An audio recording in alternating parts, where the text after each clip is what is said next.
तो हेलो दोस्तों। तो कैसे हैं आप लोग गाइस। आई होप आप लोग बढ़िया होंगे।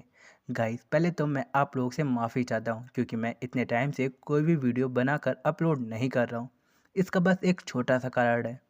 मेरा कॉलेज स्टार्ट हो चुके हैं और मैं सुबह 7 बजे से शाम के 7 बजे तक कॉलेज के अंदर रहता हूं। इस वजह से मैं वीडियो नहीं बना पा रहा। तो आई होप आप लोग मेरी सिचुएशन को समझ चुके होंगे। लेकिन मैंने आप लोगों के काफ़ी सारे कमेंट्स को पढ़ा। आप लोग काफ़ी ज़्यादा कमेंट कर रहे थे कि न्यू वीडियो लेकर आओ, न्यू सीरीज़ लेकर आओ और फैटी वाली मानवा को फुल एक्सप्लेन करो। और जब मैंने देखा कि मैंने इतने टाइम से कोई भी वीडियो अपलोड नहीं की है लेकिन आप लोगों के फिर भी सपोर्ट नहीं रुक रहा, इसलिए मैं डिसाइड किया तो मैं वापस से पहले की तरह ही वीडियो बनाकर अपलोड किया करूँगा। तो मैंने डिसाइड किया कि मैं रात के 10 बजे से 12 या 1 बजे तक वॉइस ओवर किया करूँगा और कॉलेज में बैठकर एडिटिंग किया करूँगा, क्योंकि मुझ पे पढ़ाई तो वैसे भी होती नहीं है। तो सोचा क्यों ना आप लोगों के लिए एक्सप्लेनेशन वीडियो ही बना ली जाए। तो आई होप आप लोग मेरी इस मेहनत पर ज़रूर मेरे को सपोर्ट करोगे। तो मैं आज अपनी फैटी वाली मानवा को वापस से एक्सप्लेन करता हूँ। तो लास्ट पार्ट के एंड में हमने देखा था हमारा मोटू बास्केटबॉल टूर्नामेंट को ज्वाइन करता है, जहाँ पर वो बास्केटबॉल टूर्नामेंट खेलते हुए अपने हाथ में चोट लगा देता है, लेकिन वो दंग उसके हाथ पर पट्टी कर देती है, जिस वजह से मोटू अपनी गेम को कंटिन्यू कर पाता है। तभी हम सांची को देखते हैं जो कहता है मैंने ही मोटू को बास्केटबॉल खेलना सिखाया था, तुम लोग देख सकते हो वो कितना अच्छा खेल लेता है। अब उसको ये सब बोलते हुए देखकर उन लोग उसको शक की निगाहों से देखने लगते हैं। तभी हमारा मोटू वूतोंग को देखता है और उसके पास जाने लगता है, जहाँ पर वूतोंग से बताती है कि जो लड़का तुम्हें कल मारने के लिए आया था, मैंने उसके फादर से उसकी शिकायत कर दी है और अब उसकी काफ़ी ज़्यादा पिटाई पड़ रही है। अब ये सुनकर मोटू भी इस बात पर हंसने लगता है। लेकिन यहाँ पर हमारा मोटू उससे कुछ कहना चाहता था, लेकिन वो काफ़ी ज़्यादा घबरा रहा होता है। लेकिन अब वो कुछ कह ही पाता, उतने में ही वो तो उसका हाथ पकड़ लेती है और वो उससे कहती है कि तुम्हारा हाथ अब काफ़ी ज़्यादा बेटर हो चुका है, तो तुम इसे अब खोल सकते हो। इसके बाद वो तो हमारे मोटू के हाथ से हैंकरचिप खोलने लगती है। हमारा मोटू भी ये सब कुछ देख रहा होता है। यहाँ पर वो कुछ कहना चाहता था लेकिन वो कह नहीं पा रहा होता, लेकिन तभी वो तो उसके इतनी ज़्यादा क्लोज आ जाती है, जिस वजह से हमारा मोटू काफ़ी ज़्यादा शर्माने लगता है और वो अपने मन ही मन कहने लगता है कि वोतंग के अंदर से कितनी ज़्यादा अच्छी स्मेल आ रही है। लेकिन तभी हमारा मोटू अपने आप को कंट्रोल करता है और वो कहता है कि नहीं नहीं, मैं अभी इस टाइम ऐसी चीज़ें नहीं सोच सकता। जिसके साथ ही हमारा मोटू अपनी ताकत को गेन करने के बाद वापस से अपने कंपटीशन में जाने के लिए तैयार हो जाता है, जहाँ पर वोतंग उससे कहती है कि बेस्ट ऑफ लक।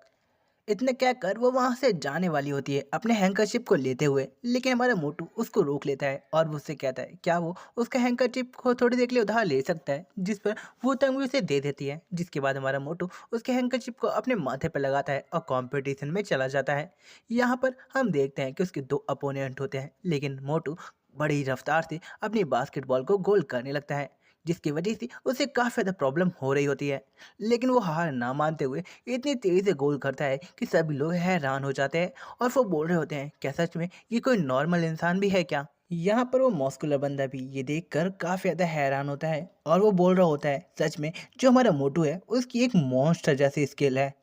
जिसके बाद अब मोटू नेक्स्ट राउंड के लिए जा ही रहा होता है, लेकिन उतने में मस्कुलर बंदा उसे रोकता है और वो उससे कहता है कि वो थोड़ी देर आराम कर ले। लेकिन हमारा मोटू कहता है इसकी कोई भी ज़रूरत नहीं है, जब तक मेरे पास वोतों का रिवेन है मैं किसी भी कीमत पे हारने वाला नहीं हूँ। इसके साथ ही मोटू वहाँ से जाते हुए अपने मन में बोल रहा होता है कि वो इसके बाद वोतों को किसी न किसी तरीके से प्रपोज कर ही देगा। इसके बाद हमारा मोटू एक बबल गम को बाय करता है, जिससे उसकी जितनी भी एनर्जी ख़त्म हुई है वो सारी की सारी रिकवर हो जाएगी। इसके साथ ही अब हमारा मोटू नेक्स्ट राउंड में पहुंच जाता है और उसको भी आसानी के साथ जीत लेता है। जिसके बाद हम देखते हैं हमारे मोटू के हाथ में ट्रॉफी होती है और सभी लोग उससे सवाल करने लगते हैं, जहां पर एक इंटरव्यूअर पूछता है क्या मोटू वर्ल्ड टूर्नामेंट भी ऐसे खेलना चाहेगा। लेकिन हमारा मोटू कहता है कि नहीं नहीं, वो ऐसा बिल्कुल भी नहीं चाहता, वो किसी फेम के लिए ये सब कुछ नहीं कर रहा है। इसके साथ ही इंटरव्यू खत्म हो जाता है और हम देखते हैं हमारा मोटू वूतंग के साथ जा रहा होता है, जहाँ पर वूतंग कहती है कि अब तो तुम काफ़ी ज़्यादा बड़े स्टार बन चुके हो, मतलब तुम मुझे जल्दी भूल जाओगे। इस पर हमारा मोटू अजीब सी शक्ल बनाकर कहता है क्या बोल रही हो, मैं ऐसा बिल्कुल भी नहीं करूँगा और मैं तुम्हें भूल जाऊँ, ऐसा तो कभी हो ही नहीं सकता। अब ये सुनकर हमारी वोटों को भी काफ़ी ज़्यादा अच्छा लगा होता है। इसके साथ ही अब मोटू कुछ बोल ही रहा होता है कि उतने में ही वोटो उसके गाल को पकड़ती है और उसके गाल पर किस कर देती है। अब इस चीज़ को देखकर हमारा मोटू काफ़ी ज़्यादा शर्मा जाता है और वो सोच नहीं पा रहा होता कि अभी ये क्या हुआ। इतने में वो तो मुझसे कहती है, ये तुम्हारा बास्केटबॉल जीतने का एक गिफ्ट था। हमारा मोटू ये सुनकर काफ़ी ज़्यादा शर्माने लगता है और यहाँ पर वो तंग भी काफ़ी ज़्यादा शर्मा रही होती है। और ऐसे ही हमारा मोटू और वो तंग वहाँ से काफ़ी ज़्यादा फ्लैट और हंसी मजाक करते हुए वहाँ से जा रहे होते हैं। इतने में ही हमारे मोटू के फ़ोन पर एक कॉल आता है, जिसे फ़ोन उठाकर मोटू कहता है कि हाँ, मैं मोटू मैंग बोल रहा हूँ। दूसरी तरफ से एक बंदा बोलता है कि मैं इल्यूमिनाटी कंपनी का डबिंग डायरेक्टर बोल रहा हूँ। जिस पर हमारे मोटू को भी कुछ याद आता है कि उसने कुछ ऑडियो की फाइल उस कंपनी में भेजी थी अपने एक डबिंग आर्टिस्ट बनने के लिए, जहां पर वो अपनी वॉइस कॉल काफ़ी ज़्यादा बेटर कर सकता है, जिससे उसकी स्किल काफ़ी ज़्यादा अपग्रेड हो जाएगी। यहाँ पर वो डायरेक्टर बोलता है कि मैंने तुम्हारी वॉइस को सुना था, तुम्हारी वॉइस एकदम परफेक्ट है, लेकिन इतना काफ़ी नहीं रहेगा। मैं तुम्हारी स्किल को देखना चाहता हूँ, तो तुम क्या मेरे साथ मिल सकते हो? जिस पर हमारा मोटू कहता है कि हाँ, क्यों नहीं, आप मुझे बताइए कि मुझे कहाँ पर आना है। जिस पर वो बंदा उसे उस लोकेशन के बारे में बता देता है।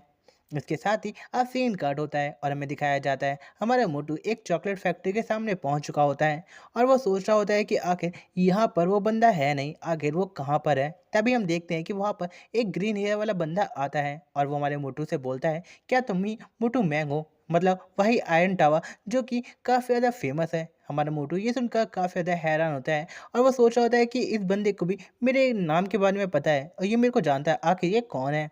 जिस पे वो बंदा बताता है कि मुझे यहाँ पर इल्यूमिनाटी कंपनी के डबिंग डायरेक्टर मिस्टर चार्ली ने यहाँ पर भेजा है तुम्हें यहाँ पर से ले जाने के लिए। जिस पर हमारा मोटू भी ये सुनकर काफ़ी ज़्यादा खुश होता है, जहाँ पर वो ग्रीन हेयर वाला बंदा कहता है कि आप मुझे फॉलो कीजिए। इसके साथ ही हमारा मोटू वहाँ पर पहुँच जाता है, जहाँ पर चार्ली कहता है कि फाइनली तुम यहाँ पर आ चुके हो, यहाँ पर आओ और बैठ जाओ। हमारा मोटू भी ऐसा ही करता है, जिसके बाद चार्ली उसके लिए चाय घोरने लगता है। इसके साथ ही चार्ली उससे कहता है कि जो तुमने मुझे वॉइस सेंड की थी वो एकदम ठीक ठाक है, लेकिन वो बिल्कुल भी परफेक्ट डबिंग नहीं है। उसमें कोई भी इमोशन नहीं है, उसमें कैरेक्टर फील भी नहीं है, इसलिए उसे परफेक्ट डबिंग नहीं कह सकते। हालांकि उसकी वॉइस काफ़ी ज़्यादा अच्छी है, लेकिन फिर भी तुम्हें वॉइस एक्टिंग का बिल्कुल भी एक्सपीरियंस नहीं है और ये चीज़ बिल्कुल साफ नज़र आती है। और हाँ, तुम्हें ये सब कुछ समझना होगा कि तुम्हारे जितने भी फील्ड थे वो डबिंग के फील्ड से बिल्कुल ही अलग है, तो तुम्हें इसमें बेसिक से स्टार्ट करना होगा और तुम्हारी बेसिक डबिंग के हिसाब से तुम्हारी सैलरी डिसाइड की जाएगी। जहाँ पर हमारा मोटू भी रिस्पेक्टफुली उसकी सारी बातें सुन रहा होता है, यहाँ पर हमारा मोटू उसकी सारी कंडीशन मान लेता है और वो कहता है कि उसे पैसों से कोई भी मतलब नहीं है और मुझे बाकी फील्डों का कोई भी घमंड नहीं है, मैं अपने आप को बस इम्प्रूव करना चाहता हूँ। चार्ली उसका ऐसा आंसर सुनकर काफ़ी ज़्यादा इम्प्रेस होता है। इसके साथ ही चार्ली उसे कुछ स्टेप बाय स्टेप बताता है, जिस पर हमारा मेन कैरेक्टर भी उसे ओके कह देता है। इसके साथ ही सीन कट होता है और हमें स्टूडियो में दिखाया जाता है, जहाँ पर चार्ली उसे सारी बातें समझा रहा होता है। जिसके बाद वो टाइम आ जाता है जब हमारे मेन कैरेक्टर को डबिंग करनी होती है, जहाँ पर हमारा मोटू याद करता है कि उसे एक ओल्ड मैन बंदे की कुछ लाइनें बोलनी हैं जो कि काफ़ी ज़्यादा वार्म होती हैं और ये चार्ली ने कहा था उसे काफ़ी परफेक्टली बोलना पड़ेगा। हमारा मोटू वैसे ट्राई करता है और काफ़ी ज़्यादा परफेक्ट तरीके से बोल पाता है। हमारा चार्ली ये देखकर काफ़ी ज़्यादा हैरान हो जाता है और अपने मन ही मन सोच रहा होता है, क्या ये मोटू का पहली बार था? लेकिन फिर चार्ली अपने रिएक्शन को कंट्रोल करने की कोशिश करता है, क्योंकि वो मोटू को नहीं दिखाना चाहता कि वो उससे कितने ज़्यादा इम्प्रेस हो चुका है। वो चाहता है कि मोटू अपने आप को और भी ज़्यादा इम्प्रूव करे। इसके साथ ही वो हंसता है और वो कहता है कि हाँ, तुमने काफ़ी ज़्यादा अच्छा किया, लेकिन ये इतना भी ज़्यादा अच्छा नहीं था, तुम्हें काफ़ी ज़्यादा इम्प्रूवमेंट की ज़रूरत है। ऐसा ही हमारा मोटू उसकी बात सुनता है और वापस से डबिंग चालू कर देता है। यहाँ पर हमारा मोटू काफ़ी अच्छी प्रैक्टिस कर रहा होता है, जिसे देख देख कर चार्ली काफ़ी ज़्यादा इम्प्रेस हो रहा होता है। लेकिन तभी हमारा मेन कैरेक्टर एक लाइन ऐसे बोलता है डबिंग में, इतनी ज़्यादा परफेक्ट होती है कि जिसे देख कर चार्ली भी कह देता है परफेक्ट। अब जैसे ही ये वो बोलता है कि तभी मोटू को 5 अचीवमेंट पॉइंट मिलते हैं। हमारा मोटू ये देख कर काफ़ी ज़्यादा खुश हो जाता है, क्योंकि इसकी वजह से उसका एक वॉइस एनहेंसर +1 से बढ़ चुका होता है। तभी हमारे मोटू की नज़र अपनी एक टास्क पर जाती है, जहाँ पर उसे एक टास्क मिला होता है, जहाँ पर उसे 1000 कैरेक्टर की डबिंग करनी होती है, जहाँ पर उसकी 5+ वॉइस इनहेंस हो जाएगी। हमारा मोटू ये देखकर काफ़ी ज़्यादा खुश होता है। इसके साथ ही वो चार्ली का हाथ पकड़ते हुए कहता है, क्या तुम्हारे पास कोई और स्मॉल कैरेक्टर की डबिंग के लिए स्क्रिप्ट है? हमारा चार्ली कहता है कि हाँ, उसके पास काफ़ी सारी स्क्रिप्ट पड़ी हैं। हमारा मोटू की ये सुनकर आंखें चमकने लगती हैं। जिसके बाद अब सीन कट होता है और हमें दिखाया जाता है हमारा मोटू एक कैरेक्टर को डब करने लगता है, जिसमें एक बंदे को काफ़ी बुरी तरीके से पनिश किया जा रहा होता है। उसके बाद वो दूसरे कैरेक्टर को डब करने लगता है, जहाँ पर वो एक एम्परर से बात करते हुए कह रहा होता है कि ये सब कुछ मैंने नहीं किया है, लेकिन एम्परर उसे बिल्कुल भी नहीं छोड़ता। इसके साथ वो एक और कैरेक्टर की डबिंग करता है, जहाँ पर वो एक रूथलेस बंदी की तरह एक्टिंग कर रहा होता है। यहाँ पर वो इतनी ज़्यादा परफेक्टली डबिंग करता है जिसे देखकर चार्ली उससे काफ़ी ज़्यादा इम्प्रेस हो जाता है और वो उससे कहता है, सच में तुम्हारी डबिंग की स्किल है वो काफ़ी ज़्यादा इम्प्रेसिव है, तुम काफ़ी अच्छे से सीख रहे हो। तभी हम देखते हैं कि वो मोटू से बात कर ही रहा होता है कि तभी वहाँ वही ग्रीन हेयर वाला बंदा आ जाता है एक विजिटर को लेकर, जिसे देखकर चार्ली उसे पहचान लेता है, क्योंकि ये एलन होता है जिसको चार्ली ने डबिंग आर्टिस्ट को ढूंढने के लिए कहा था। अब चार्ली उससे पूछता है कि आखिर तुम्हारा काम कैसा चल रहा है, जिस पर एलन बताता है कि उसने सारे डबिंग आर्टिस्ट को ढूंढ लिया है, लेकिन एक दिक्कत है, उन्हें डबिंग काफ़ी अच्छे से नहीं आती, इसलिए उन्हें डबिंग करवाने में काफ़ी ज़्यादा प्रॉब्लम हो रही है। चार्ली कहता है कि तुम ज़्यादा चिंता मत करो, तुम जाकर थोड़ा बहुत रिलैक्स करो, मुझे पता है कि तुमने काफ़ी ज़्यादा मेहनत की है। लेकिन यहाँ पर एलन कुछ कह पाता, लेकिन चार्ली उसे ग्रीन हेयर वाले बंदे से भेज देता है और वो उससे कहता है कि जाकर एलन का अच्छे से ध्यान रखना। जिसके बाद चार्ली की नज़र मोटू पर जाती है और उसको देखकर वो सोचने लगता है कि जो मोटू की डबिंग है वो एक प्रोफेशनल डबर की तरह है, मतलब वो उसका इस्तेमाल कर सकता है अपनी डबिंग के लिए। इसके साथ ही चार्ली उसे एक स्क्रिप्ट देता है और वो उससे कहता है क्या वो इसकी भी डबिंग कर सकता है, जिसमें उसे एक ओल्ड ट्री की तरह एक्ट करता है और वो लोगों को काफ़ी अच्छे एडवाइस देता है। खासकर ये सब बच्चों के लिए बनाया जा रहा है, जहाँ पर उसे कुछ और कैरेक्टर की डबिंग भी करनी है जो कि बच्चों के सोच के लिए होगी। एक ऐसा डक जो कि बच्चों को पढ़ना सिखाता है और एक ऐसा हाथी जो कि काफ़ी ज़्यादा मस्त मौला घूम रहा होता है, और एक और कैरेक्टर जो कि काफ़ी ही ज़्यादा बुद्धू होता है, उसे कुछ भी नहीं आता, असलियत में एक क्रोकोडाइल होता है। ऐसे ही करके चार्ली उसे सारी इन्फॉर्मेशन दे रहा होता है कि किस तरीके से उसको डबिंग करनी है।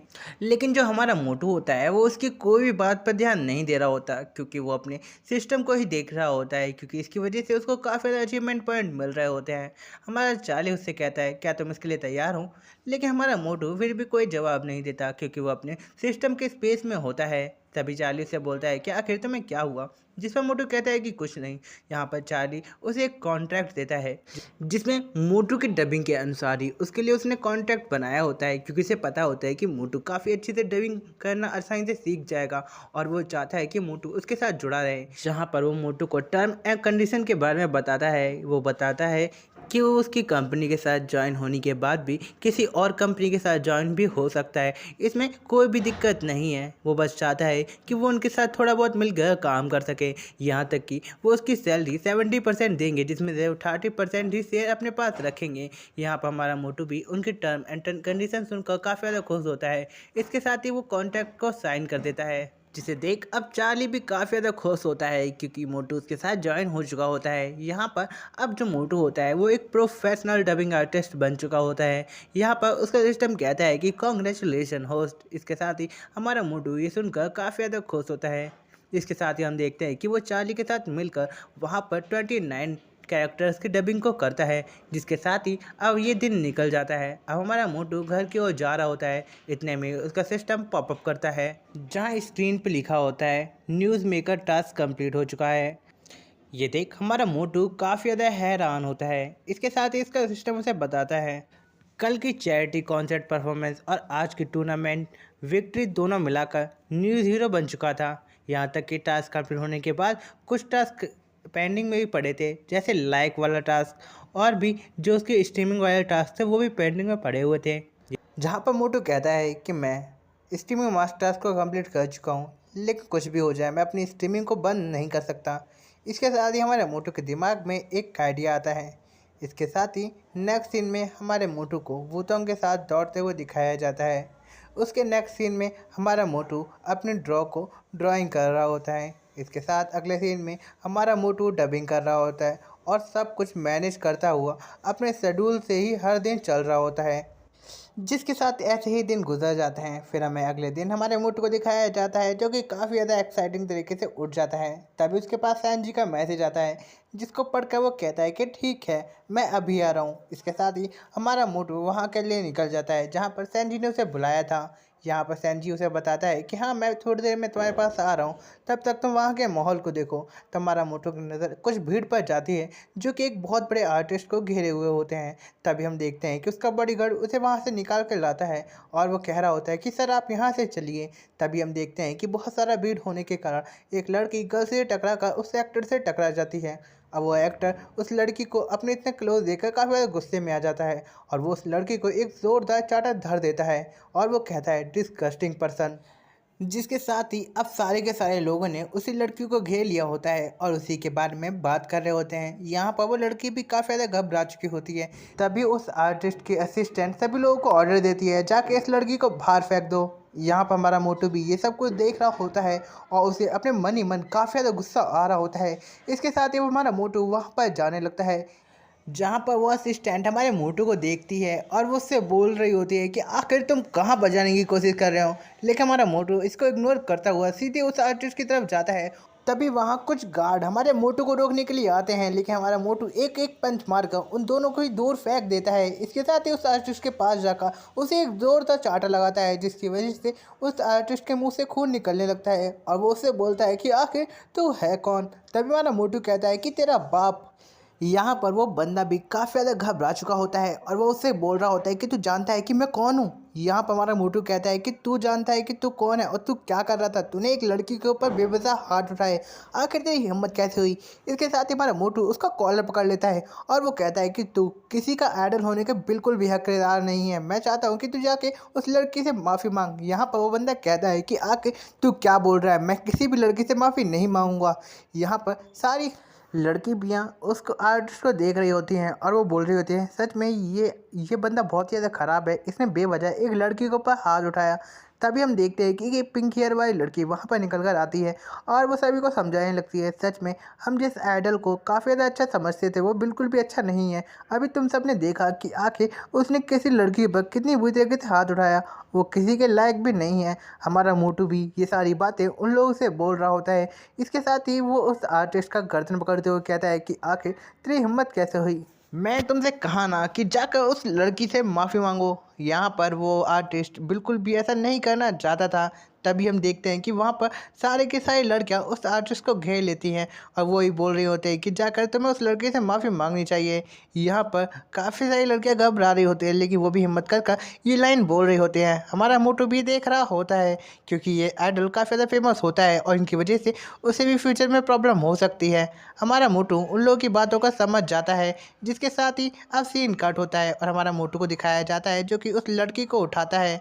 तभी हम देखते हैं कि आसपास के सारे लोग अब सीरियस वे में बात करने लगते हैं वो आइडल कितना ज़्यादा ख़राब है, हम उसके फ़ैन होने के लायक नहीं हैं, हम बिल्कुल भी अब उसकी कोई भी मूवी और कोई भी सिंगिंग सुनने नहीं आएंगे। हो सके तो हम इसे अपने अपने मीडिया प्लेटफॉर्म पर फैलाएंगे कि ये आइडल क्या है और कौन है। मैं तो इस चीज़ की रिकॉर्डिंग भी कर ली है, हम इसको पूरी तरीके से बर्बाद कर देंगे। ऐसे करके वो लोग बात कर रहे होते हैं। यहाँ पर वो असिस्टेंट भी हमारे मोटू को धमकी देते हुए बोलती है कि आज की बेइज्जती को वो लोग हमेशा याद रखेंगे और वो उससे बदला लेकर रहेंगे। हमारा मोटू भी ये सुनकर काफ़ी गुस्से में भड़क जाता है और वो उससे कहता है कि तुम्हारे बम में दम है तो आके मुझसे बदला ले लेना। इसके साथ ही अब सीन कट होता है और हमें दिखाया जाता है कि हमारा मोटू सैनजी की बताई गई जगह पहुंच जाता है जहां पर हम देखते हैं कि उसकी जो बहन की दोस्त होती है वो भी वहां पर होती है। हमारा मोटू उसको देखकर काफ़ी ज़्यादा हैरान होता है जहां पर वो मोटू से कहती है कि मैंने देखा कि अभी तुमने क्या किया। जिस पर हमारा मोटू कहता है कि मैंने क्या किया, क्या क्या कहना चाहते हो। इसके साथ ही सैनजी उसको बताता है कि हर प्लेटफॉर्म पर बस उसकी ही बातें हो रही हैं। यहाँ पर मोटू कुछ भी समझ नहीं पा रहा होता। इसके साथ ही अफसान जी उसको सारी की सारी बात बता देता है कि कैसे उसने उस आर्टिस्ट को चाटा मारा और उसकी सारी की सारी बातें इंटरनेट पर वायरल हो चुकी हैं और एक वीडियो फॉर्मेट में किसी ने उस पर अपलोड भी कर दिया है। यहाँ पर हमारे मोटू से वो छेड़ते हुए बोलता है सच में तुम एक काफ़ी ज़्यादा अच्छे बंदे हो और तुम तो अब काफ़ी सुपरस्टार भी बन चुके हो। अब यहाँ पर हमारा मोटू ये देखकर काफ़ी ज़्यादा हैरान होता है जहाँ पर उसकी बड़ी बहन की दोस्त भी उसको थम्स अप करती है। इसके साथ ही हमारा मोटू भी ये सुनकर काफ़ी ज़्यादा खुश होता है क्योंकि वहाँ पर उसकी तारीफ़ें हो रही होती हैं। इसके साथ ही संजू उससे बोलता है कि जैसा हमने प्लान किया था हमें वो सब कुछ करना होगा। हमारा मोटू कहता है कि ठीक है। इसके साथ ही हम देखते हैं कि अब सीन कट होता है और हमें दिखाया जाता है उसी एक्टर की असिस्टेंट को जो कि अपने बॉस को सारी की सारी चीज़ें बता रही होती है। यहाँ पर उसका बॉस भी सारी बातें सुन रहा होता है। यहाँ पर वो उससे कहता है कि तुम इसकी चिंता मत करो, मैं सारी चीज़ें हैंडल कर लूँगा, तुम्हें कोई भी दिक्कत नहीं होगी। तभी हम देखते हैं कि वो लड़की उससे कहती है कि हाँ ठीक है बॉस, मैं इसके लिए तैयार हूँ। यहाँ पर उसका बॉस कहता है कि तुम्हें पता नहीं कि तुम कितनी ज़्यादा बड़ी मुसीबत में फंस चुके हो, तुम जानती नहीं हो कि आगे वो बंदा है कौन। और ये सारी बात वो अपने मन में बोल रहा होता है, उतने में वो एक्टर उठता है। अब वो उससे कहता है कि मैं उस मोटू से बदला लेना चाहता हूँ। जिस पे उसका बॉस कहता है कि ठीक है। यहाँ पर वो उससे कहता है कि मैं तुम्हें कुछ बता दूँ कि आज के कॉन्ट्रैक्ट को मैं यहीं पर कैंसिल करता हूँ, मैं तुम्हारे साथ बिल्कुल भी काम करना नहीं चाहूँगा। अब ये सुनकर वो असिस्टेंट भी काफ़ी ज़्यादा हैरान हो जाती है और वो उससे बोलती है कि आखिर ये सब कुछ तुम क्या कह रहे हो। जिस पर हमें पता चलता है कि वो असलियत में उसका बॉस नहीं, एक कॉन्ट्रैक्टर होता है जो कि उनको पैसे प्रोवाइड करता था मूवीज़ में काम करने के लिए। लेकिन अब वो कहता है कि वो उनके साथ बिल्कुल भी काम करना नहीं चाहता। जिस पर वो असिस्टेंट बोलती है कि आखिर ऐसा क्या हुआ। जिस पर वो बंदा कहता है कि तुम जानती नहीं कि तुम क्या कर रहे हो। इसके साथ ही वो बंदा वहाँ से निकल जाता है। तभी उसे कुछ याद आता है कि कैसे सांची ने और मोटू की बड़ी बहन ने उसको कॉल करके कहा था कि उस एक्टर से अपने सारे एग्रीमेंट वापस ले लो, वरना वो उसे पूरी तरह से डिस्ट्रॉय कर देंगे। अब ये बात कर कर उस बंदे के भी पसीने छूट जाते हैं, क्योंकि वो काफ़ी ज़्यादा हॉरर लुक के साथ ये सब कुछ कह रहे होते हैं। यहाँ पर बंदा समझ जाता है कि मोटू मैंग से पंगा लेना उसकी ज़िंदगी की आखिरी गलती हो सकती है, तो कैसे भी करके उसे इस मैटर से दूर ही रहना चाहिए। यहाँ पर वो बंदा कहता है कि सच में तुम लोगों के साथ बहुत बुरा होने वाला है, क्योंकि तुमने मोटू मैंग से पंगा ले लिया है। इसके साथ ही अब सीन कट होता है और हमें दिखाया जाता है हमारे मोटू की एक वीडियो वायरल हो चुकी होती है, जिसमें उसने उस एक्टर के चाटा मारा होता है और सारी चीज़ें एक्सपोज हो चुकी होती हैं। और ये चीज़ें इंटरनेट पर इतनी तेज़ी से वायरल हो रही होती हैं, जिस वजह से वो असिस्टेंट भी काफ़ी ज़्यादा प्रॉब्लम में पड़ जाती है और वो एक मीडिया कंपनी को कॉल करती है और वो इस चीज़ को डिलीट करने की बात कर रही होती है। लेकिन वो मीडिया बोल रही होती है कि वो इस चीज़ को बिल्कुल भी नहीं करने वाले। अब ये सुनकर उस एक्टर को भी काफ़ी ज़्यादा गुस्सा आता है और वो अपने फ़ोन को तोड़ देता है और वो कह रहा होता है मन ही मन में, मोटू मैंग मैं तुम्हें जान से मार दूंगा। इसके साथ ही हम देखते हैं कि हमारे मोटू की वो वीडियो इंटरनेट पे इतनी तेज़ से वायरल हो रही होती है, जिसे देखकर सांडी काफ़ी ज़्यादा खुश हो रहा होता है। जहाँ पर वो हमारे मोटू के काफ़ी सारी पिक्चर्स निकालता है, जिसमें मोटू ने उसे कितने तरीके से चाटा मारा था, कैसे कैसे लुक बनाए थे, उन सब की फ़ोटोज़ निकाल रहा होता है। जहाँ पर वो लोग इस चीज़ को काफ़ी ज़्यादा इंजॉय कर रहे होते हैं। हमारे मोटू को तभी कुछ याद आता है और वो सैनी से बोलता है, मुझे कुछ काम है, क्या तुम मुझे वहाँ तक लिफ्ट दे सकते हो? कहाँ तक बोला है उसने अभी ये नहीं बताया। इसके साथ संजय उसके लिए राज़ी हो जाता है। हमारा मोटू कहता है ग्रेट। इसके साथ ही अब सीन काट होता है और हमारा मोटू गाड़ी में बैठ ही रहा होता है कि तभी उसकी नज़र उसी लड़की पर जाती है। जिसके बाद हमारा मोटू उस लड़की के पास जाता है और उससे पूछता है कि आके तुम्हें क्या हुआ। जिस पर वो लड़की हमारे मोटू को देख पहचान जाती है और वो हमारे मोटू को देख कहती है कि प्लीज़ मुझे माफ़ करना। ये देखकर हमारा मोटू काफ़ी ज़्यादा हैरान हो जाता है कि आखिर वो उससे क्यों माफ़ी मांग रही है। इसके साथ ही वो लड़की उससे कहती है कि तुम्हारा बहुत बहुत शुक्रिया कि तुमने मेरी उस टाइम पर हेल्प की। जिस पर हमारा मोटू कहता है कि तुम्हें इसकी कोई दिक्कत लेने की कोई भी ज़रूरत नहीं है, तुम ज़्यादा टेंशन मत लो, तुम घर पर जा सकती हो। इसके साथ ही हमारा मोटू भी उसको उसको अच्छे से समझा कर वहाँ से भेज देता है और हमारा मोटू काफ़ी ज़्यादा खुश होता है, क्योंकि वो लड़की अब काफ़ी ज़्यादा अच्छा फील कर रही होती है। जिसके बाद सीन कट होता है और हमारा मोटू गाड़ी में बैठ जाता है, जहाँ पर संजू उससे बोलता है कि सच में तुम काफ़ी ज़्यादा अच्छे पर्सन हो, तभी जाकर तुमने उस लड़की की हेल्प की उस अजीब से इंटेंस से माहौल से बाहर निकलने के लिए। जिस पर हमारा मोटू कहता है कि इसमें कोई भी बड़ी बात नहीं थी। इसके साथ ही अब सीन कट होता है और हमें दिखाया जाता है कि हमारा मोटू स्टूडियो पहुंच चुका होता है, जहां पर हमारे मोटू को डबिंग करनी होती है। जहां पर चार्ली उसके पास आता है और वो उससे कहता है कि तुम्हारी स्क्रिप्ट रेडी हो चुकी है और अब से तुम छोटे मोटे कैरेक्टर को डब नहीं करोगे, तुम एक काफ़ी बड़े कैरेक्टर को डब करने वाले हो और ये स्क्रिप्टिंग है ये। हमारा मोटू ये सुनकर काफ़ी ज़्यादा हैरान हो जाता है और वो कहता है क्या मैं एक रियल काफ़ी बड़े कैरेक्टर की डबिंग करने वाला हूँ, आखिर ये कैसे हो सकता है। जिस पर चार्ली कहता है कि तुम इसकी चिंता मत करो, मुझे पता है तुम्हारी आवाज़ काफ़ी ज़्यादा बेटर हो चुकी है और ये स्क्रिप्ट तुम्हारे लिए एकदम परफेक्ट है। अब ये सुनकर जो हमारा मोटू होता है वो काफ़ी ज़्यादा खुश होता है और वो कहता है कि ठीक है, मैं इसको डब करने के लिए तैयार हूँ, पहले मैं इस स्क्रिप्ट को अच्छे से पढ़ लेता हूँ। इसके साथ ही हमारा मेन कैरेक्टर उस स्क्रिप्ट को समझने लगता है और उसको पढ़ने लगता है, जहाँ पर वो उस कैरेक्टर के एक डायलॉग को पढ़ता है। कोई भी कैरेक्टर अपने आप को एक श्रेष्ठ स्वॉर्डमैन बोल देता है, लेकिन उसे स्वॉर्ड पकड़ना भी नहीं आता। अब ये सुनकर सभी लोगों को काफ़ी ज़्यादा गुस्सा आ जाता है, लेकिन तभी वो बंदा एक कटे हुए सर को बाहर निकालता है, जिसकी वजह से वो बंदे काफ़ी ज़्यादा गुस्से में आ जाते हैं और वो हमारे मेन कैरेक्टर को मारने के लिए जाते हैं। लेकिन इतने में ही वो कैरेक्टर अपनी स्वॉर्ड को निकाल लेता है और एक ही बार में उन सभी को एक साथ ही ख़त्म कर देता है। जिसके बाद वो अपने घोड़े पर बैठ कर कहता है कि तुम जैसे लोगों को स्वॉर्ड पकड़ने का कोई भी हक नहीं। इतना कहकर वो वहाँ से चला जाता है। ऐसी जगह जहाँ पर कोई भी ना हो, यहाँ पर हमारा मेन कैरेक्टर उस कैरेक्टर को डब कर रहा होता है। यहाँ पर हमारा मेन कैरेक्टर उसमें इतना ज़्यादा खो गया होता है कि उसे टाइम का अंदाज़ा भी नहीं होता। यहाँ पर फुल एक्सप्रेशन के साथ वो उस कैरेक्टर को डब कर रहा होता है। उतने में ही चार्ली वहाँ पर आ जाता है और वो उससे बोलता है कि तुम्हें टाइम भी पता है कितना हो गया है। अब ये देखकर हमारा मेन कैरेक्टर भी काफ़ी ज़्यादा हैरान होता है, क्योंकि यहाँ पर 12 बज चुके होते हैं। हमारा मेन कैरेक्टर कहता है कि मुझे माफ़ करना, क्योंकि मैं अपने कैरेक्टर की डबिंग में इतना ज़्यादा खो गया था कि मैंने टाइम पर बिल्कुल भी ध्यान नहीं दिया। अब ये सुनकर चार्ली एक बार के लिए काफ़ी ज़्यादा खुश होता है, क्योंकि हमारा मेन कैरेक्टर काफ़ी ज़्यादा मेहनत कर रहा होता है, जिसके लिए वो हमारे मोटू की तारीफ भी करता है। यहाँ पर हमारे मोटू को भी काफ़ी ज़्यादा अजीब लगता है, लेकिन तभी उसका पेट गुड़ करने लगता है, जिससे चार्ली समझ जाता है कि हमारे मोटू ने कुछ भी नहीं खाया है और वो काफ़ी ज़्यादा भूखा है। जिसके बाद वो अपनी पूरी टीम को और मोटू को कहता है कि चलो कुछ खा कर आते हैं, क्योंकि आज का डेट मेरी तरफ से है। इस पर हमारा मोटू भी काफ़ी ज़्यादा खुश होता है। फिर सीन कट होता है और हमारे मोटू को घर पर दिखाया जाता है, जो कि अपने सिस्टम की स्क्रीन विंडो को देख रहा होता है। इसके साथ ही उसके फ़ोन पर कॉल आता है, जिस पर वो अपने फ़ोन को उठाता है और देखकर हैरान होता है, क्योंकि इतनी रात में कैलोरीन ने कॉल किया होता है। जिसके बाद वो उससे पूछता है, जिस पर कैलोरीन बताती है कि मुझे माफ़ करना, मैंने इतनी रात को कॉल किया, लेकिन तुमने मुझे ये बताया क्यों नहीं कि तुम वॉइस एक्टिंग के रोल भी कर रहे हो। अब ये सुनकर हमारा मोटू काफ़ी ज़्यादा हैरान हो जाता है और वो सोच रहा होता है कि आखिर ये बात कैलोरीन को कैसे पता चली। जिसके बाद वो बताती है कि तुम्हारी काफ़ी सारी वीडियो जिसमें तुम वॉइस एक्टिंग कर रहे हो वो इंटरनेट में वायरल हो चुकी है। मुझे लगता है ये सब कुछ चार्ली ने किया है तुम्हारे प्रमोशन को करने के लिए। अब ये सुनकर हमारा मोटू काफ़ी ज़्यादा हैरान हो जाता है।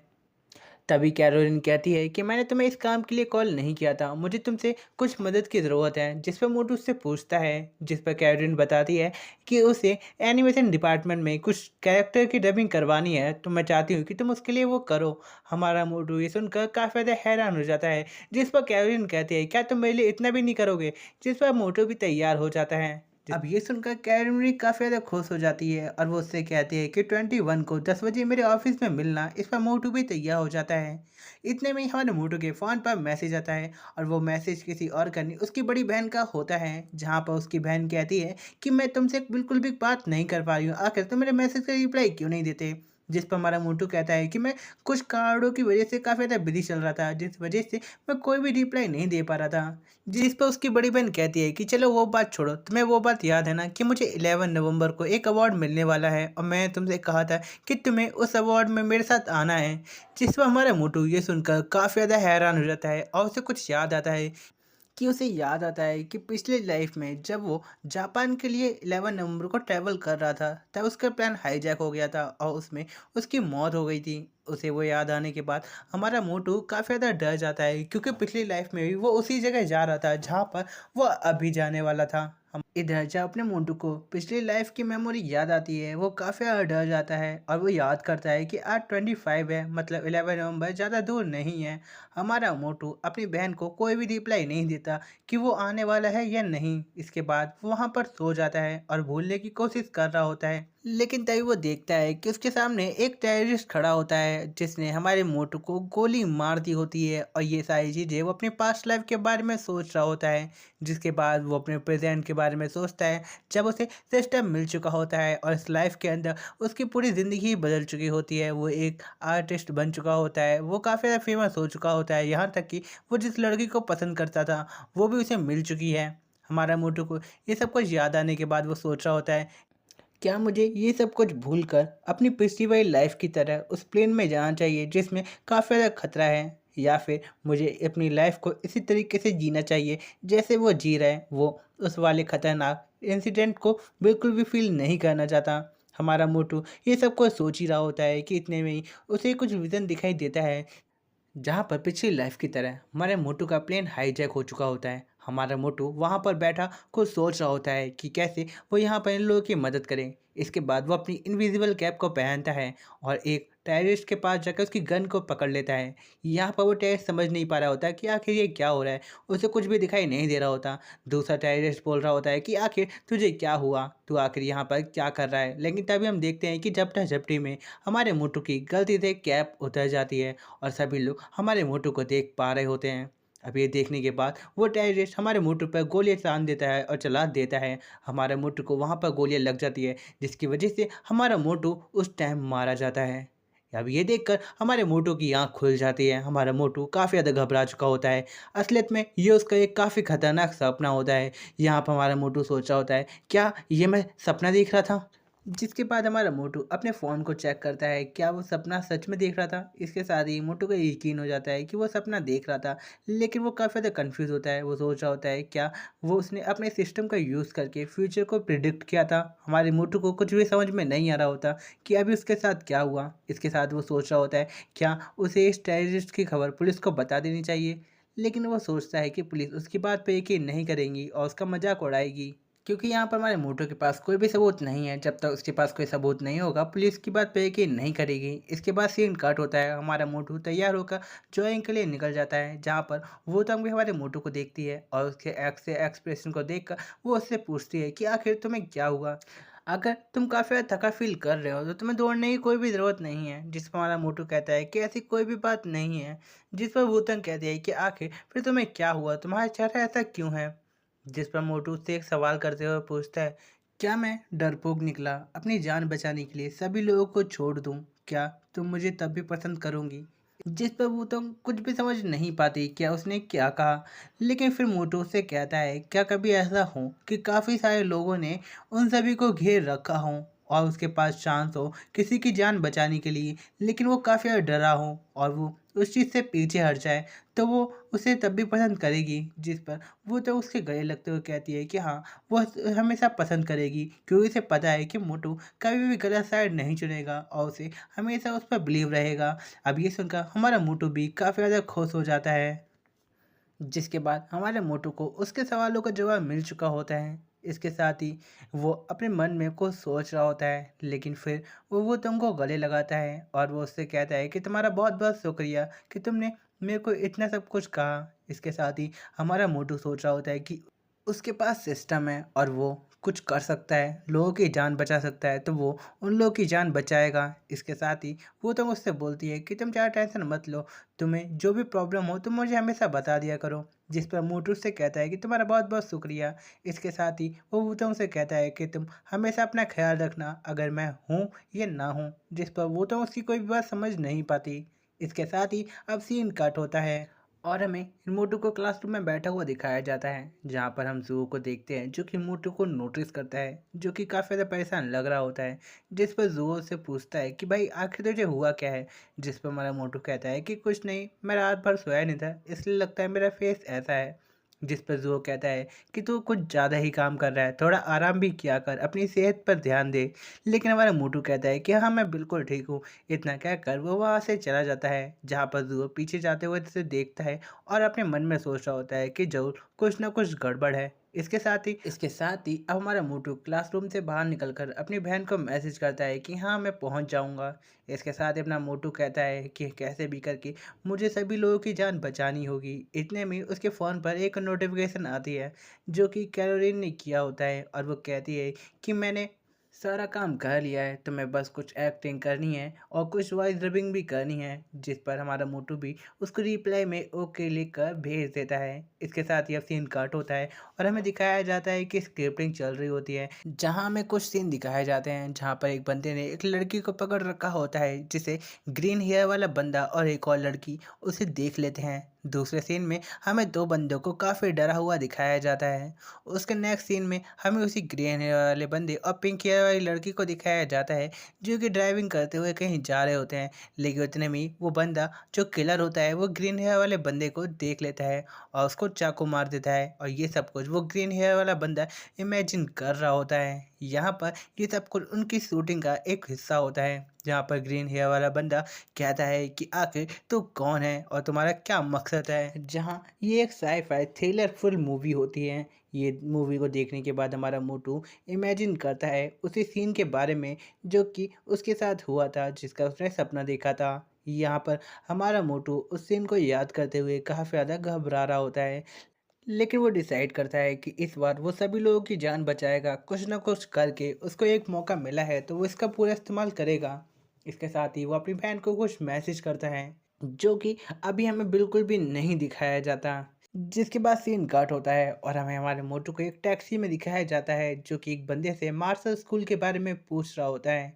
जिसके बाद वो बंदा उसे वो जगह बता देता है जहाँ पर हम देखते हैं हमारा मोटू निकल जाता है अपनी मार्शल आर्ट को सीखने के लिए, जहाँ पर वो अपनी डेस्टिनेशन पे पहुँच जाता है। तभी तभी वहाँ पर खड़ी रिसेप्शनिस्ट हमारे मोटू से पूछती है कि आखिर वो यहाँ पर क्यों आया है, जिस पर हमारा मोटू बताता है कि वो मार्शल आर्ट सीखने के लिए आया है।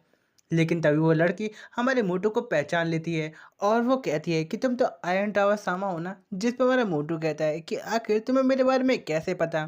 अब जैसे ही उस लड़की को वो बात कंफर्म होती है, जिसके बाद हमारी मोटू को वो लेकर एक वीआईपी रूम में पहुंच जाती है और वो कहती है कि मैं जल्दी अपने हेड को यहाँ पर बुलाती हूँ। इसके साथ ही सीन कट होता है और हमें दिखाया जाता है कि वहाँ पर एक बंदा आता है जो कि इस जगह का हेड होता है, जो कि मार्शल आर्ट सिखाता है। इसके साथ ही वो बंदा हमारे मोटू से हाथ मिलाता है और वो उससे पूछता है क्या तुम यहाँ पर मार्शल आर्ट सीखने के लिए आए हो।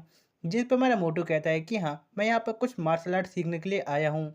जहाँ पर वो बंदा मार्शल आर्ट के बारे में कुछ बताता है, हमारा मोटू भी ये सुनकर काफ़ी ज़्यादा हैरान होता है। तभी वो बंदा कहता है कि मार्शल आर्ट कोई ऐसी चीज़ नहीं है जिसे 2-3 दिन में सीखा जाए। लेकिन हमारा मोटू काफ़ी ज़्यादा सीरियस होकर बोलता है कि उसे ये अभी ही सीखना है, उसके पास ज़्यादा टाइम नहीं है। अब ये सुनकर वो बंदा काफ़ी परेशान हो जाता है और वो उससे बोलता है ऐसा बिल्कुल भी नहीं हो सकता, तुम इतनी जल्दी मार्शल आर्ट बिल्कुल भी नहीं सीख सकते। लेकिन हमारा मोटू कहता है कि मुझे पर्सनल टीच करो जिससे मैं जल्दी मार्शल आर्ट सीख जाऊं, इसके लिए मैं 2 से 3 गुना फीस भी देने के लिए तैयार हूं। जिस पर वो बंदा कहता है कि इसमें फीस की कोई भी बात नहीं आती, क्योंकि मार्शल आर्ट कोई ऐसी वैसी चीज़ नहीं है जिसे इतनी आसानी से सीखा जा सके। लेकिन तभी हमारा मोटू उस बंदे को कुछ दिखाता है जिसे देखकर वो बंदा काफ़ी ही ज़्यादा हैरान हो जाता है और वो हमारे मोटू से कहता है कि पहले उसे उसकी बॉडी को चेक करना पड़ेगा कि इसकी बॉडी कितनी ज़्यादा स्ट्रांग है, जिसके बाद वो उसे मार्शल आर्ट सिखा सकेगा। जिस पर हमारा मोटू भी काफ़ी ज़्यादा खुश हो जाता है और वो उसके पीछे जाने लगता है। तभी हम देखते हैं कि कुछ और टीचर आते हैं जो कि मार्शल आर्ट सिखाते हैं। यहाँ पर उन लोगों ने सुना था कि कोई बंदा 3 गुना फीस दे रहा है मार्शल आर्ट को सीखने के लिए। यहाँ पर वो लोग ट्राई करना चाहते थे उस बंदे को मार्शल आर्ट सिखाकर 3 गुना फीस ले सके। यहाँ पर वो लोग बड़े कॉन्फिडेंस के साथ कहते हैं कि हम उस बंदे को मार्शल आर्ट सिखाएंगे, तुम नहीं। अब ये बात सुनकर उस पिंक हेयर वाले बंदे को गुस्सा आता है और वो कहता है कि अच्छा तुम ये चाहते हो, तो मैं देखना चाहता हूँ कि आखिर तुम कितना अच्छा मार्शल आर्ट जानते हो। इतना क्या कर वो एक बंदे को पकड़कर सभी को एक साथ ही पटक दे मारता है। इसकी वजह से सभी की हालत काफ़ी ज़्यादा बुरी हो जाती है। यहाँ पर वो बंदा कहता है अच्छा तुम लोग मार्शल आर्ट सिखाओगे ना, तो मुझे दिखा तो सही कि तुम कितने ज़्यादा बेस्ट हो, और एक इविल तरीके से स्माइल कर रहा होता है। तभी वहाँ पर एक और जो मास्टर होता है वो वहाँ से धीरे धीरे खिसकने की कोशिश कर रहा होता है, लेकिन जो पिंक हेयर वाला बंदा होता है वो उसे भी देख लेता है और उसको भी काफ़ी बुरी तरीके से पीट देता है। जिसे देखकर हमारे मोटू के भी होश उड़ जाते हैं और वो सोच रहा होता है कि सच में जो ये टीचर है वो काफ़ी ही ज़्यादा डेंजरस है और उसे इससे कभी भी पंगा नहीं लेना। जिसके बाद वो पिंक हेयर वाला बंदा बताता है कि चलो अपनी ट्रेनिंग को स्टार्ट करते हैं। हमारा मोटू कहता है कि चलो ठीक है। इसके साथ ही सीन कट होता है और हमें दिखाया जाता है जहाँ पर वो लोग एक रूम में होते हैं। तभी वो पिंक हेयर वाला बंदा बताता है कि वो उसे जुजुत्सु सिखाएगा, क्योंकि वो उसके पास उसमें ब्लैक बेल्ट है जो कि उसे 10 साल की कड़ी मेहनत के बाद मिली थी। जहाँ वो उसे सारे एक्सपीरियंस के बारे में बताता है कि उसने किस तरीके से इस ब्लैक बेल्ट को हासिल किया था। अब ये सुनकर हमारा मोटू भी काफ़ी ज़्यादा इम्प्रेस हो चुका होता है और वो कहता है कि मुझे पता है कि आप कितने ज़्यादा बेस्ट हैं। जिस पर पिंक हेयर बंदा भी थोड़ा अजीब फील करता है। इसके साथ ही वो 2 बंदों को बुलाता है जिससे वो अपने मोटू की ट्रेनिंग करा सके। जिसके बाद वो पिंक हेयर वाला बंदा उस बंदे को उठाता है और ज़मीन पे पटक देता है। ये सब कुछ वो हमारे मोटू को एक मूव करके दिखा रहा होता है और वो उससे बोल रहा होता है कि तुम्हें मेरी तरह ही सारे मूव्स को कॉपी करना है। इसके साथ ही वो उसे कुछ और मूव भी दिखाता है जो कि उसके सिग्नेचर मूव होते हैं। हमारा मोटू ये देखकर काफ़ी ज़्यादा हैरान होता है और वो उससे कुछ क्वेश्चन भी करता है। जिस पर पिंक हेयर वाला बंदा बताता है कि तुम्हें अपने एनिमी को एकदम सटीक दिखना चाहिए और उसके हर एक मूवमेंट को देखते हुए उस पर उस तरीके से हमला करके उस पर लॉक लगाना चाहिए। चलो मैं तुम्हें कुछ और भी दिखाता हूँ। इसके साथ ही वो हमारे मोटू का हाथ पकड़ता है और उसको बताता है कि इस तरीके से तुम पकड़कर उसको पीछे की तरफ ढकेलना, जिसके बाद तुम उसकी जो फोर्स है उसका यूज़ करके ही उसको पटक सकते हो। इसके साथ ही वो हमारे मोटू को पकड़कर ज़मीन पे पटकने की कोशिश करता है, लेकिन वो उसे बिल्कुल भी नहीं पटक पाता।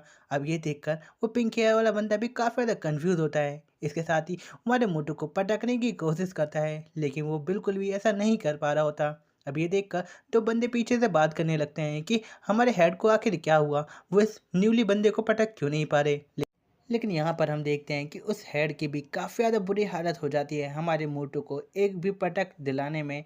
यहाँ हमारा मोटू कहता है कि आखिर आपको क्या हुआ, जिस पर वो पिंक वाला बंदा कहता है कि लगता है आज मेरी तबीयत थोड़ी बहुत ख़राब है, तो मैं तुम्हें थोड़े अलग वे में ही सिखाऊंगा। इसके साथ ही तभी वो हमारे मोटू को पटकने की कोशिश करता है, लेकिन फिर भी वो हमारे मोटू को नहीं पटक पाता। ऐसे माहौल देखने के बाद सभी लोग काफ़ी ज़्यादा हैरान होते हैं। यहाँ पर वो पिंक हेयर वाला बंदा सोच रहा होता है, क्या मेरे 10 साल की जो जुजुत्सु है वो पूरी तरह से बेकार हो चुकी है, मैं इस न्यूली बंदे को पटक क्यों नहीं पा रहा, आखिर ये क्या हो रहा है, मेरे कुछ भी समझ में नहीं आ रहा। यहाँ पर वो दो बंदे भी हैरान होते हैं और वो सोच रहे होते हैं कि आखिर हेड का फेस ऐसा कैसे हो चुका है। तभी उसकी नज़र उन दो बंदों पर जाती है, तभी वो उन दोनों को वहाँ पर आवाज़ मारता है और वो उससे कहता है कि तुम लोग यहाँ पर आओ। अब यहाँ पर हेड को अचानक बुलाता देख वो दोनों ही काफ़ी ज़्यादा घबरा जाते हैं। इसके साथ ही वो हेड उनसे बोलता है कि तुम लोग हमारे ट्रेनिंग पार्टनर बनोगे। इसके साथ ही वो एक बंदे को पकड़ता है और मोटू को कहता है कि तुम मेरी तरह उसको पटक दे मारना इस तरीके से। जिसके बाद हमारा मोटू भी सेम इसी चीज़ को ट्राई करने के लिए रेडी हो जाता है। जिसके बाद वो एक बंदे को पकड़ता है और सेम उसी पोस्चर के साथ ही वो उस बंदे को काफ़ी आसानी से पटक देता है। जहाँ पर वो हेड होता है वो इस चीज़ को देखकर काफ़ी ज़्यादा हैरान हो जाता है, क्योंकि हमारा मोटू ने इसे एक ही बार में बिल्कुल परफेक्ट कर लिया होता है। यहाँ पर वो बंदे भी काफ़ी ज़्यादा हैरान होते हैं और वो हमारे मोटू को थम्स अप करते हुए कहते हैं, सच में तुम काफ़ी ज़्यादा ऑसम और ग्रेट हो। इसके साथ ही ये पार्ट यहीं पर एंड होता है।